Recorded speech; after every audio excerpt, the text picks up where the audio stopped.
Você está fazendo uma avaliação para autismo, mas está demorando horrores. Parece que nunca sai o resultado dessa avaliação. Pode estar acontecendo para que haja toda essa demora. Claro que eu não conheço o seu caso, não sei né, no caso concreto o que está rolando, mas eu vou levantar aqui 6 hipóteses que parecem bem críveis, né? Não tem estudo sobre isso, tá? Por que demora, causas de demora, mas eu vou falar um pouco daquilo que é a minha experiência, daquilo que as pessoas me relatam, do meu contato, tanto com pessoas que passaram ou passam por processo de avaliação, quanto em relação aos profissionais, tá? Fica aí pra gente conversar.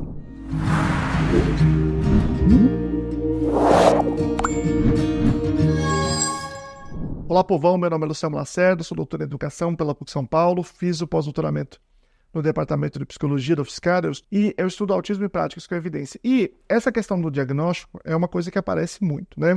Então eu vou dar 6 motivos aqui para você, que são motivos que eu ouço bastante.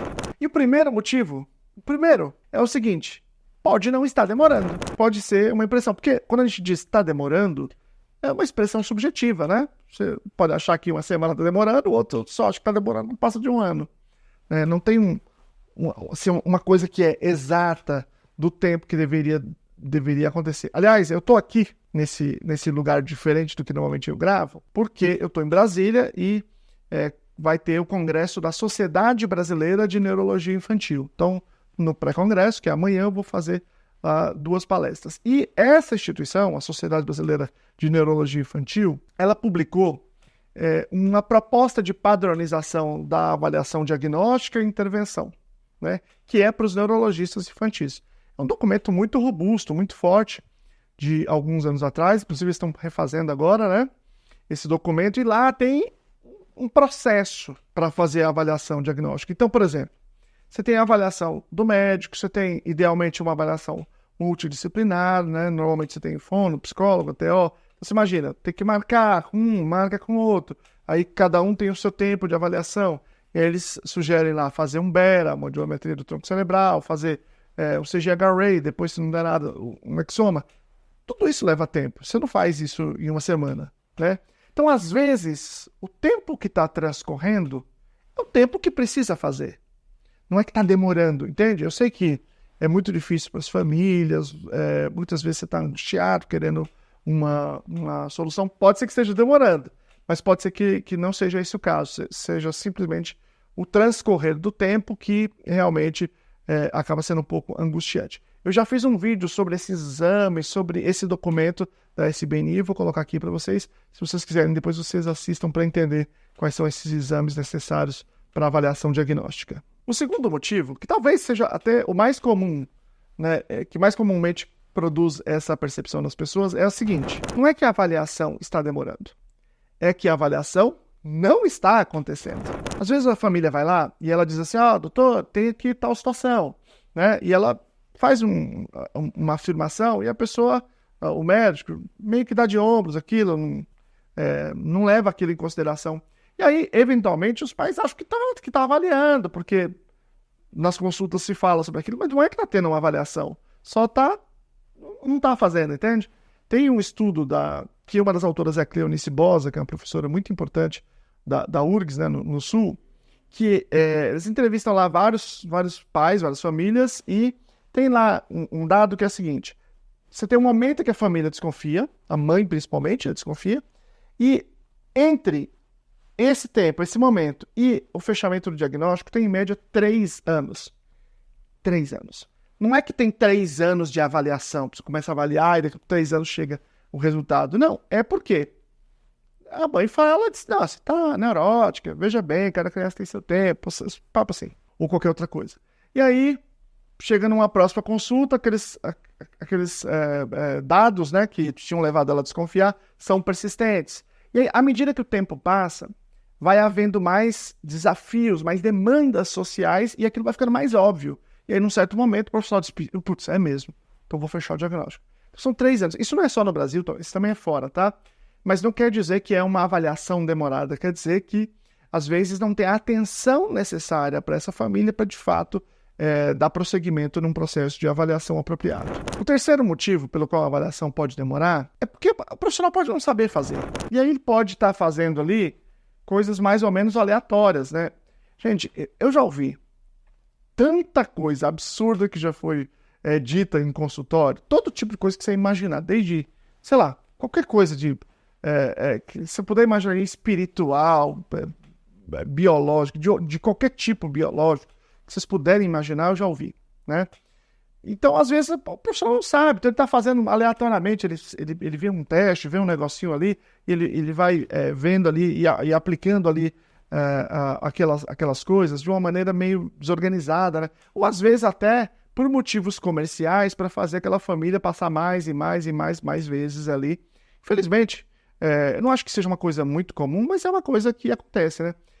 Essa coisa da preparação para avaliação diagnóstica é uma coisa que eu sei que as pessoas reclamam com justiça, claro que todo mundo tem direito a um atendimento de qualidade, mas eu estou na comunidade do autismo, nesse mundo do autismo, há mais de uma década. Você imagina como é que era isso 14 anos atrás, 13 anos atrás? Era muito pior.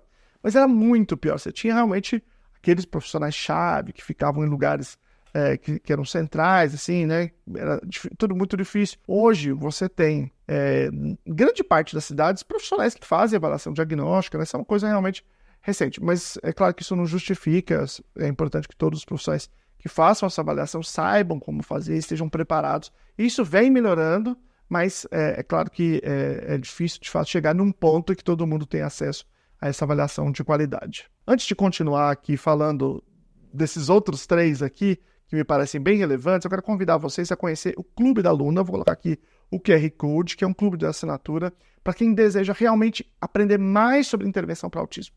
Desde avaliação, planejamento de intervenção, implementação.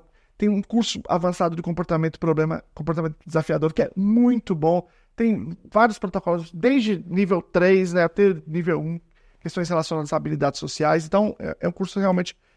um curso não, na verdade são dezenas de cursos, todos com certificado, muito bons. Convido vocês a assinarem o Clube da Luna. O quarto motivo, que é bem comum, é haver a desconfiança por parte do clínico que está fazendo a avaliação de que aquele caso é um caso que pode ser de atraso no desenvolvimento. Deixa eu explicar.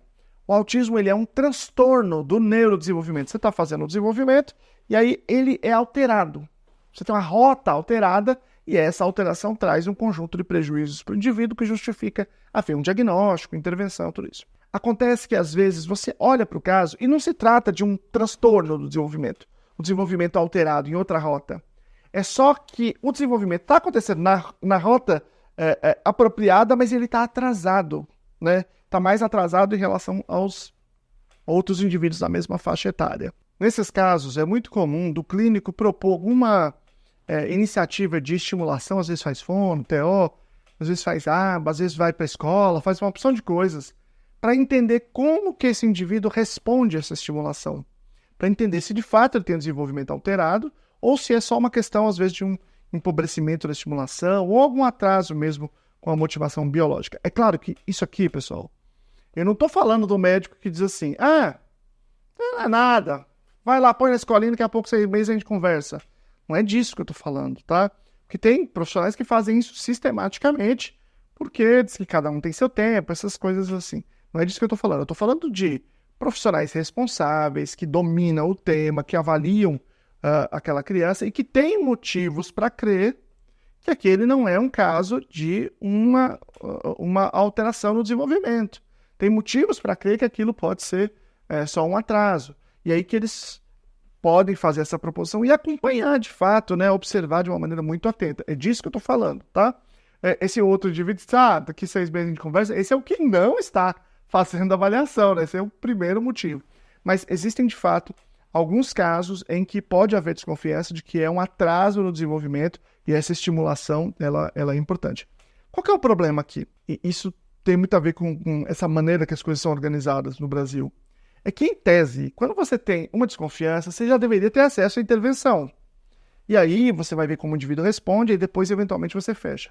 Só que no Brasil é muito difícil você ter acesso à intervenção se você não tiver o diagnóstico fechado.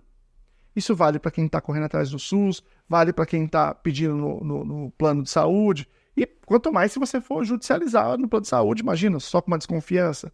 Você de fato tem que ter o diagnóstico fechado. Então, isso é um problema. O ideal seria que a gente tivesse o primeiro olhar, desconfiou, você tem acesso à intervenção e depois, eventualmente, você fecha definitivamente aquele diagnóstico. O quinto motivo pelo qual isso pode demorar é porque o caso pode ser complexo, difícil de ser fechado. Um exemplo assim, mais óbvio, clássico, né, é no caso de adolescente ou adulto que tem outras comorbidades psiquiátricas. Então, isso pode dificultar bastante, né, essa avaliação diagnóstica.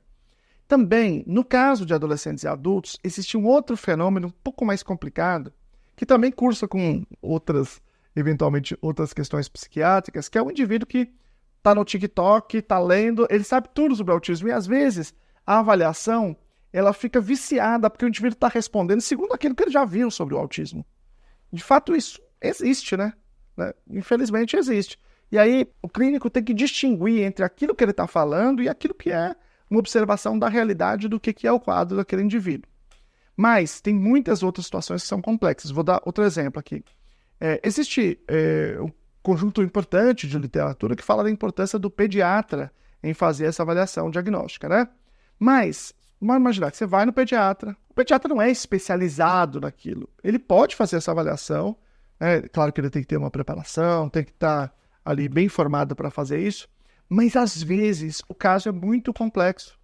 Ele de fato vai requerer alguém mais especializado, então ele vai encaminhar para um psiquiatra infantil ou para um neuropediatra, para um neurologista infantil, que vai fazer ali um conjunto de outras investigações mais aprofundadas, né, mais específicas. Pode ser que em algum caso tenha alguma confusão com alguma síndrome, né? Você faz uma avaliação genética, você tem alguma desconfiança de alguma coisa, aí você precisa ali fazer aquela triagem. Isso tudo pode demorar, né? Pode ser difícil. Existe uma superposição entre traços de autismo e TDAH. Imagina assim, um autismo nível 1, um TDAH mais intenso, né? mais complexo. Aí pode ter uma dificuldade. Claro que pode ser os dois, né? Mas digamos que seja um TDAH com traços mais fortes. Pode haver aí uma superposição difícil. Tem um estudo que chama assim, né? Overlapping. E aí eles falam, nos dois casos, por exemplo, existem prejuízos sociais. A diferença é que no TDAH é por um excesso comportamental e no caso do autismo é por um déficit comportamental, especificamente aqui na cognição social, né? Então, casos mais complexos podem demorar mais tempo porque eles são mais complexos, né? Pode ser que seja difícil ali distinguir exatamente se trata de um caso de autismo ou alguma outra condição. E por fim, o último, e talvez o mais comum, tá? Só o outro, assim, bastante comum é o que não está fazendo avaliação, mas esse, de fato, no final das contas, com certeza é o que é mais usual, que é o seguinte, é a ausência ou a dificuldade, né, o intervalo de marcação entre profissionais, que é o caso do serviço público, principalmente. Às vezes, eu vou falando aqui a melhor evidência disso, porque é o ideal, aquilo, e às vezes, eu sinto muito isso. Às vezes eu falo, mas o que eu estou falando está tão distante da realidade, né? E eu falo, não, tem que voltar para a realidade. É claro que a gente não tem que se privar de falar qual é a melhor evidência, de dizer quais são os melhores caminhos, o que a ciência está dizendo. Não é isso que eu estou querendo dizer. É que a gente sempre tem que considerar a realidade. A realidade é a seguinte, 75% dos brasileiros não tem plano de saúde. E aí, meu amigo, você vai marcar no médico, ainda mais um médico especializado, um neuropediatra, e aí você marca uma vez, aí você pode marcar a segunda vez, às vezes é meses, às vezes são anos para marcar. Eu me lembro de conversar com um neuropediatra num lugar que eu fui na palestra, era uma faculdade de medicina, e ele estava me dizendo que a região que ele é o único neuropediatra público era de 4 milhões de habitantes. Então imagina quanto tempo demora. Vamos imaginar que esse profissional diz, eu quero fazer corretinho aqui, vamos fazer a avaliação de fono, de TO. O menino tem 42 anos quando fizer a avaliação. Então, às vezes o intervalo entre as marcações, mesmo que seja um profissional só, né, ou digo, uma especialidade só, pode demorar muito, principalmente dependendo de como é que é o serviço público naquele lugar. Se for pensar em termos de avaliação multidisciplinar, aí às vezes é perder de vista.